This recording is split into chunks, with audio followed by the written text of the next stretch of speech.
Guys, for today's video guys, magluluto ako ng gulay na ito. Kung hindi nyo kilala ito guys, ako ang ano sa inyo kung anong klaseng gulay ito. Ay bibihira ito kasi parang imported yung ano na to eh. Ang tawag nito ay zucchini. Yun lang ang alam kong tawag nito kasi doon naman to nakilala ha. Doon ko to nakita nung nasa ibang bansa pa ako. Ito yung parati nilang gulay na nasa rep. Masarap ito guys. Para siyang opo or patula. Pero ang opo kasi masyadong matabang eh. Ito kasi malasa. Malasa siya kaysa sa opo or patula. Manamis-namis. Hinahalo ko ito guys dati sa yung fried rice. Masarap to guys sa fried rice kasi malinamnam. Ngayon guys, ito ang pagluluto ko ay gigisa ko lang siya sa kamatis. Ganyan lang para mabilis naman siya maluto guys kasi malambot naman yung kanyang laman. Para siyang pipino pero iba kasi yung itsura nito. Basta ang tawag nito ay zucchini. Ito yung tawag sa English at ito na rin yung inano ko kasi hindi ko alam sa Tagalog kung ano ito.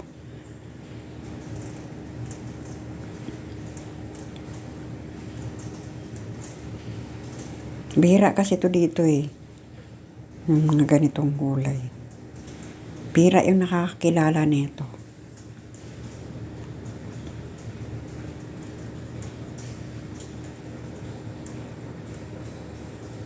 Karamihan makikita lang to sa supermarket. Mga sikat na supermarket.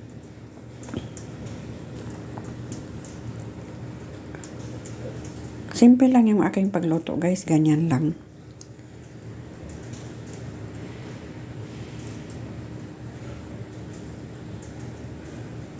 Kasi hindi naman talaga ako masyadong maarte sa pagluluto.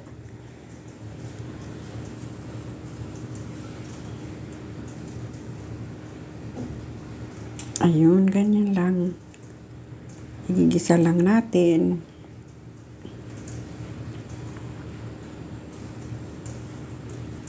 At syempre, nilagyan ko na ng panimpla asin, toyo na konti, at saka paminta. Yan.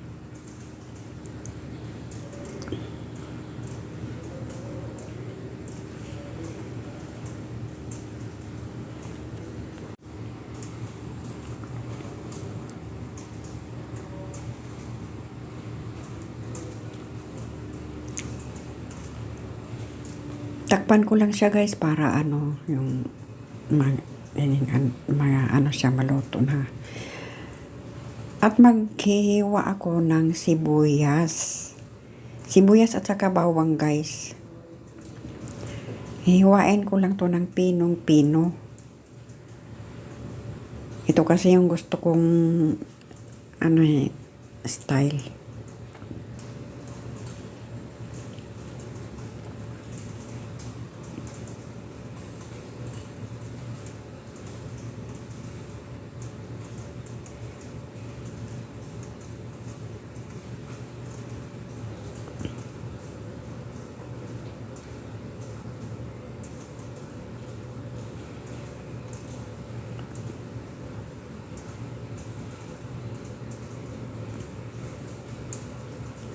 Yung sibuyas naman, pinong-pino rin.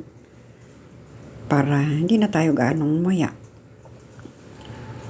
Kasi hilaw siya guys na halo ko, hindi yung After na maluto ng ng gulay na yun, ay saka ko siya ihahalo. Gusto kong malasahan ang presko na bawang at saka sibuyas. Kasi guys, ang bawang at saka sibuyas ay antibiotic siya, anti-inflammation. Kapag hilaw na kinakain. Kaya ganito yung ginagawa ko. Ang purpose ko guys ay para hindi maalis ang kanyang ano. Kasi pag niluto, mawawala na yung bisa ng ano niya. Ayan, ganun guys. Ganyan ang ginagawa ko. Yan, ganun lang. Tapos na ang ating ano. Pwede na tayong kumain. Thanks for watching mga guys. See you in my next video.